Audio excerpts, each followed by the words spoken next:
अस्सलाम वालेकुम जी। आज का टॉपिक हमारे पास डेंसिटी ऑफ मोड्स या डेंसिटी ऑफ स्टेट्स भी इसे बुक्स में लिखा होता है। अब जनाब हमने लास्ट जो पढ़ा था वो थे हमारे पास आइंस्टाइन की थ्योरी स्पेसिफिक हीट के बारे में, लेटेस्ट स्पेसिफिक हीट के बारे में। हमें पता चला कि लो टेम्परेचर के ऊपर उस वो भी एक्सपेरिमेंटली रिजल्ट मैच नहीं करते। तो हमें एक नई थ्योरी आई हमारे सामने, डबई थ्योरी, जो लेटेस्ट हीट कैपेसिटी के बारे में थी। उसको समझने के लिए यानी डबई अप्रोक्सीमेशन को समझने के लिए हमें ये टॉपिक समझना बहुत जरूरी है। यानी डेंसिटी ऑफ मोड्स को समझेंगे तो इसी से जो रिजल्ट हासिल होगा उसी से वो अप्रोक्सीमेशन को हम शुरू करेंगे। तो क्या है, पहले तो मामला समझ लेते हैं कि भाई आपके पास जो आइंस्टाइन की अजम्पशन थी वो क्या थी। आइंस्टाइन ने ये अजम्पशन की थी कि भाई आपके पास जो क्रिस्टल के एटम है वो इंडिपेंडेंट है। यानी आपके पास अगर वाइब्रेशन अगर हो रही है तो वो सब के सब सेम फ्रीक्वेंसी के साथ वाइब्रेट कर रहे हैं। यानी जो एक सिंगल आपके पास एटम की फ्रीक्वेंसी थी उसने माना कि माना सबकी यही है, यानी कॉमन फ्रीक्वेंसी सबको दे दी। तो ये एक बहुत ही सिंप्लीफाइड किस्म का वर्जन था कि भाई आपने एटम्स की जो आपस में कपलिंग है उसको माना ही नहीं, समझा ही नहीं, जो बॉन्डिंग है। तो इसका मतलब के बजाय कपल्ड हार्मोनिक ऑसिलेटर के वो लेता, उसने इंडिविजुअल ऑसिलेटर ले लिए। जो इसका मतलब कि आपके पास वो इंडिपेंडेंट ऑसिलेट कर रहे थे। तो ये एक बुनियादी गलती कह लें या एक बुनियादी सोच में खराबी थी जिसकी वजह से रिजल्ट मैच नहीं हुआ। जैसे मैंने लिखा कि चूंकि हर एक इंडिपेंडेंट था तो जितने नंबर ऑफ एटम उतने नंबर ऑफ मोड्स बन गए थे। अब इस बात को लेके फिर डबई ने 1912 के अंदर अपना एक मॉडल पेश किया।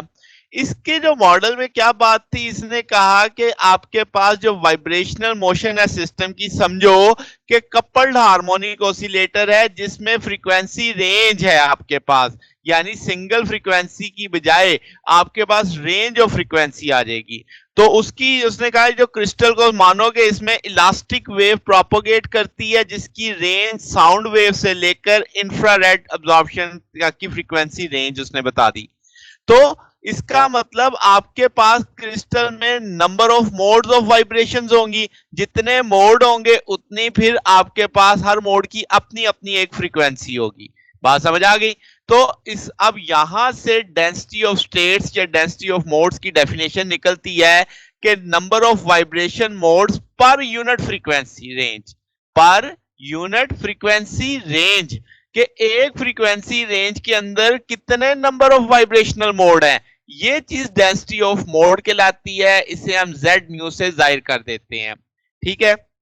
तो जनाब अब हम डेंसिटी ऑफ मोड को वन डायमेंशन में पहले देखेंगे, फिर उसे एक्सटेंड कर लेंगे थ्री डायमेंशन तक। वन डायमेंशन से कदरे आसान होगा, फिर उसे थ्री डायमेंशन में समझना हमारे लिए और आसान हो जाएगा। लेट्स से हम बात करते हैं कि भाई आपने मान लो कि क्रिस्टल को ट्रीट करना है हमने कंटिन्यूस मीडियम के तौर पे। ठीक है। तो इसमें हम फिल वक्त वन डायमेंशनल केस ले रहे हैं, कंटिन्यूस स्ट्रिंग ले रहे हैं जिसकी लेंथ कितनी है एल। और हमने अपनी आसानी के लिए इस पे बाउंड्री कंडीशन लगा दी है। बाउंड्री कंडीशन क्या लगा दी कि इसके सिरे फिक्स्ड हैं, यानी कि आपके पास जो स्ट्रिंग है उसके एंड मूव नहीं कर सकते, दोनों एंड से आपने से फिक्स कर दिया। तो आपने इसको वाइब्रेट करवाया किस तौर पे, लॉन्गिट्यूडनल के तौर पे, जबकि इसके दोनों सिर्फ फिक्स्ड हैं, जेन में रहनी चाहिए। एक्स यहाँ पे इसकी पोजीशन होगी, जो आपके पास डिस्प्लेसमेंट आएगी u in x into t आ जाएगा। तो आपके पास यानी इसकी displacement from mean position at any time आ जाएगी। अब अगर हम कहें कि वेव इक्वेशन निकालें, हमने वेव एंड ऑसिलेशन वाला जब कोर्स पढ़ा था तब हमने वेव इक्वेशन पढ़ी थी, partial square you over partial x square बराबर है 1 over V S square partial you square over partial T square. यानी जो वेव फंक्शन था आपने उसको एक्स के साथ सेकंड ऑर्डर डिफरेंशियल लिया, फिर टाइम के साथ सेकंड ऑर्डर डिफरेंशियल लिया, और ये स्ट्रिंग की जो आपके पास स्पीड थी, यानी आपके पास velocity of propagation of wave along the string, जो स्ट्रिंग तो फिक्स थी अपनी जगह, उसमें से जो वेव प्रोपोगेट कर रही थी उसकी जो स्पीड थी। ठीक होगी बात? अच्छा, अब चूंकि मैंने कहा कि आपके पास स्ट्रिंग के सिरे बंधे हुए हैं तो इसका ना स्टैंडिंग वेव आ जाएगी।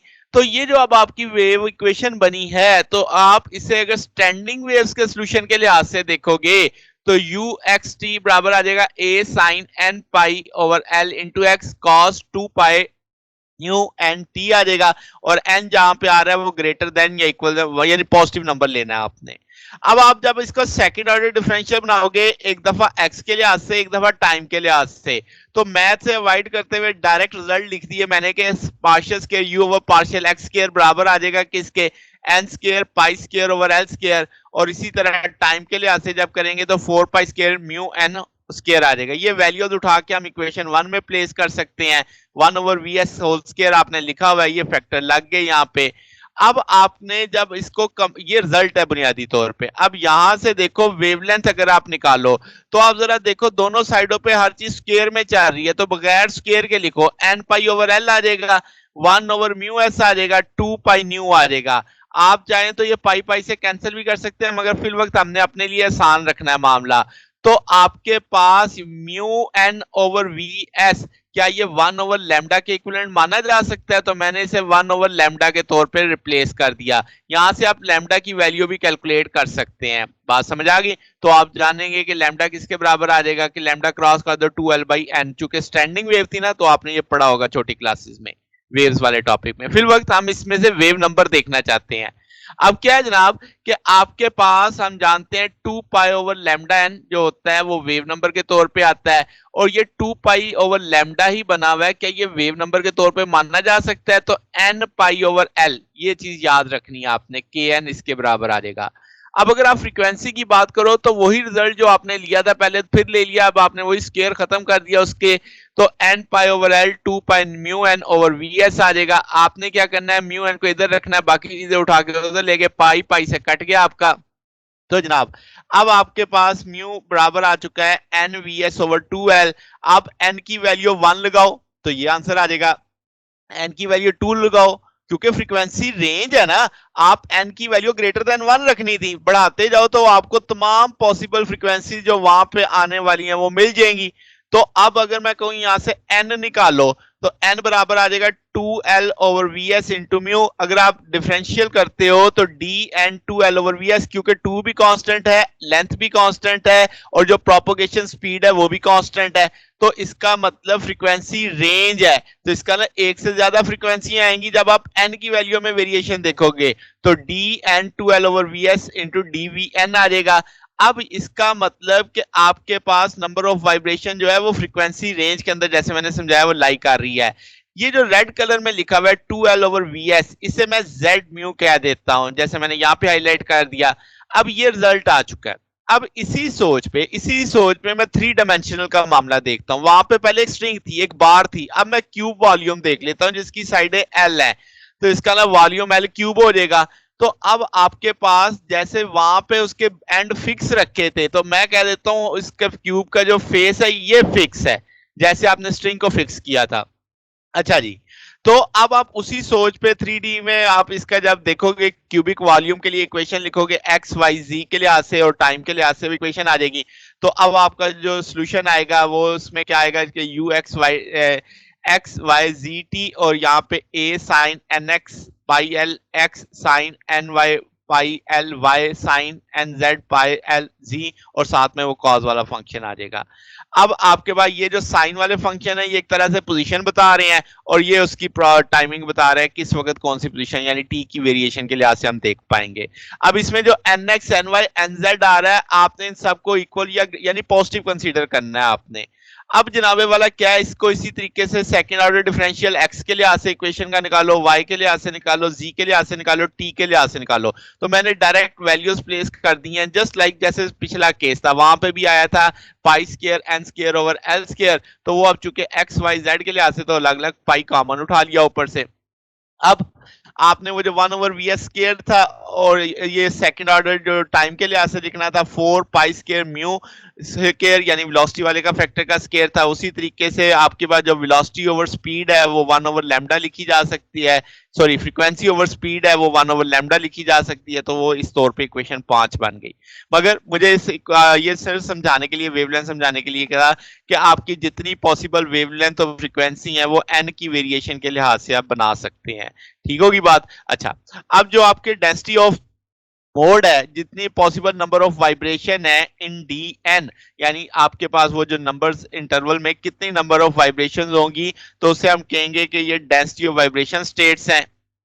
अच्छा जी, तो अब मैंने क्या करना है कि आपने इस सारे को थ्री यानी वैल्यू को, ये इक्वेशन 5 को दोबारा लिखा है यहाँ पे। यहाँ से मैंने क्या किया कि N X square, N Y square, N G square को कार्टेशियन कोऑर्डिनेट के लिहाज से समझ उसी के मुताबिकत रखते हुए इसे आर स्केयर कह दिया और एल दूसरी तरफ ले गया हूं। तो यहाँ से इस सारे की जगह आर स्केयर लग जाएगा। अगर आपके भाई ये क्वेश्चन और एक स्फीयर बन गई एक तरह से, ठीक हो गई।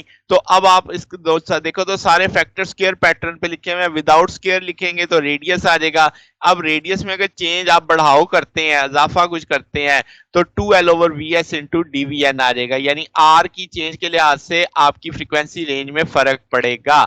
अब अगर मैं कहूं कि वॉल्यूम सफियर का 4/3 पाई आर क्यूब है, डीवी किसके बराबर आ जाएगा, 3 नीचे उतरेगा, 3 3 से कट जाएगा, 4 pi R square into D R square. तो यहाँ पे अब आपके पास ये पॉइंट बहुत अहम है कि जो नंबर ऑफ मोड्स हैं जो किस फ्रीक्वेंसी रेंज में प्रेजेंट है, यानी v और v प्लस डीवीएन में, वो वही होंगे, सेम होंगे जो नंबर ऑफ पॉइंट्स लाई करेंगे इस वॉल्यूम के डिफरेंस के बीच में या इस रेडियस के डिफरेंस के बीच में। अगर मैं फिक्र समझाऊं तो आप देख सकते हैं ये पॉइंट्स आपको दिख रहे हैं, तो इसका मतलब आप मानो कि हर पॉइंट जो ऑक्यूपाई कर रहा है एवरेजली एक यूनिट वॉल्यूम कवर कर रहा है। ठीक हो गया। तो अब आपके पास क्या होगा कि नंबर ऑफ पॉइंट्स जो इस वॉल्यूम में प्रेजेंट होंगे डीवी प्राइम में, जो स्फेरिकल शेल में है, वो न्यूमेरिकली इक्वल होंगे वॉल्यूम ऑफ द शेल के, यानी कि नंबर्स को आपने इक्विवेलेंट कर दिया वॉल्यूम के।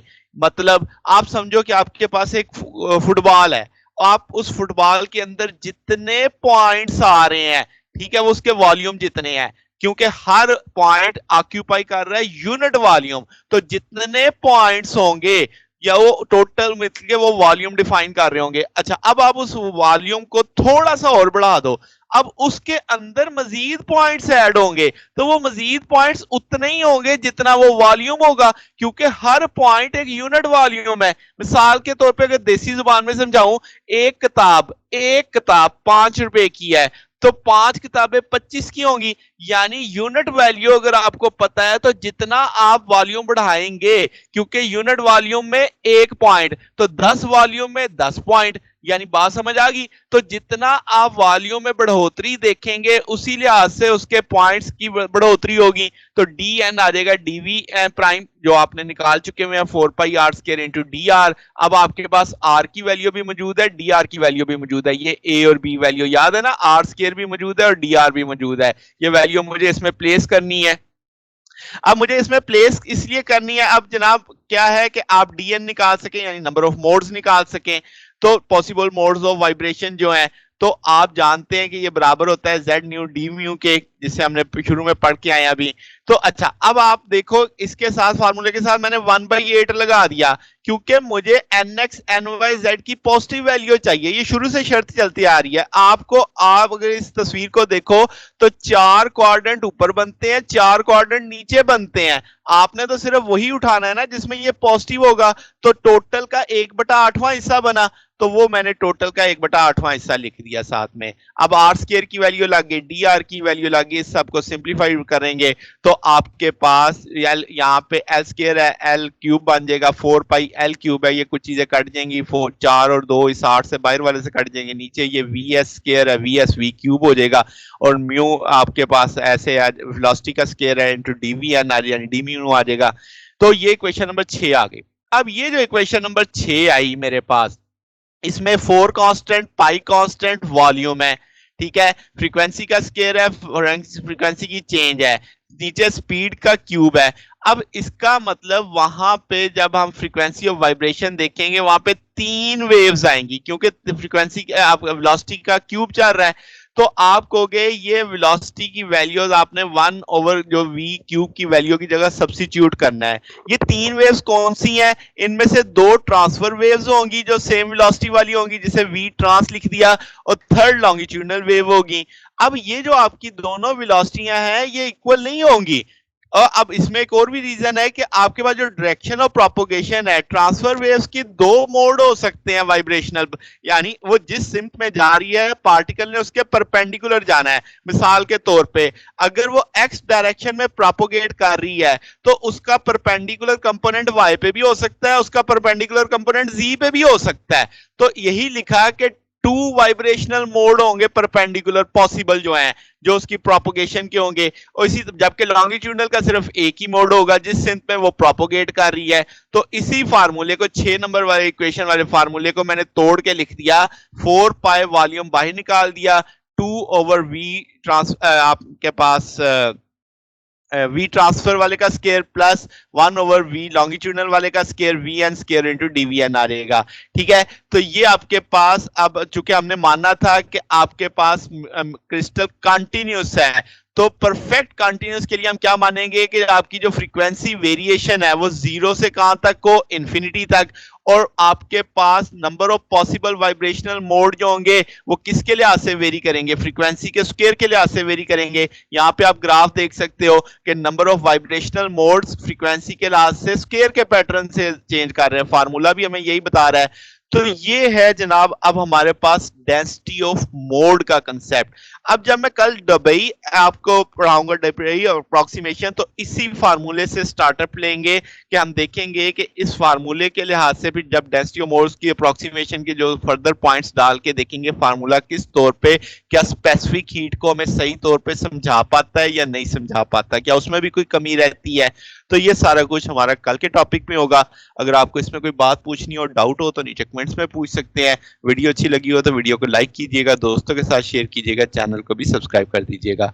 अब तक के लिए इतना ही, बाकी इंशाल्लाह फिर नेक्स्ट देखेंगे। ओके, अल्लाह हाफिज।